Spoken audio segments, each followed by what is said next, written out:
একটা অন্ধকার কুয়ো, উপরে আলো আর নিচে একজন নির্দোষ যুবক। তিনি জানতেন না এই কুয়োই একদিন তাকে সিংহাসনের পথে নিয়ে যাবে। হযরত ইউসুফ আলাইহিসসালাম ছিলেন পবিত্র ও সত্যবাদী, কিন্তু আপন ভাইদের হৃদয়ে জন্ম নেয় ঈর্ষা। একদিন তারা তাকে নিয়ে গেল দূরে, মিথ্যা হাসি আর ভেতরে লুকানো ষড়যন্ত্র। শেষমেশ তাকে ফেলে দেওয়া হলো কুয়োর গভীরে। অন্ধকার, একাকিত্ব, কেউ শুনছে না। কিন্তু কুয়োর অন্ধকারেও ইউসুফ আলাইহিসসালাম একা ছিলেন না, আল্লাহ তার সঙ্গে ছিলেন। কিছুদিন পর পথচারীরা তাকে তুলে নেয়, বিক্রি করা হয় মিশরে। দাসত্ব, কিন্তু চরিত্রে দাসত্ব ছিল না।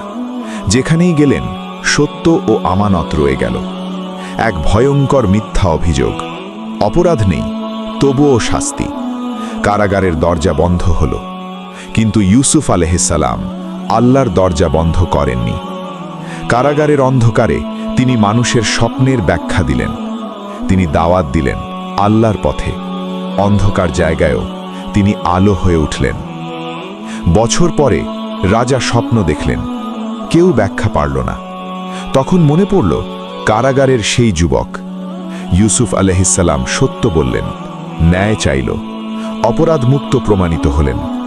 কারাগার থেকে বেরিয়ে তিনি সিংহাসনে বসেন। ক্ষমতা পেলেও অহংকার পেলেন না। তিনি বললেন, এ সবই আমার রবের অনুগ্রহ। যে কুয়ো তোমাকে ডোবায়, সেই কুয়োই আল্লাহ বানান সিঁড়ি। ধৈর্য ধরো, আল্লাহ দেরি করেন কিন্তু ভুল করেন না।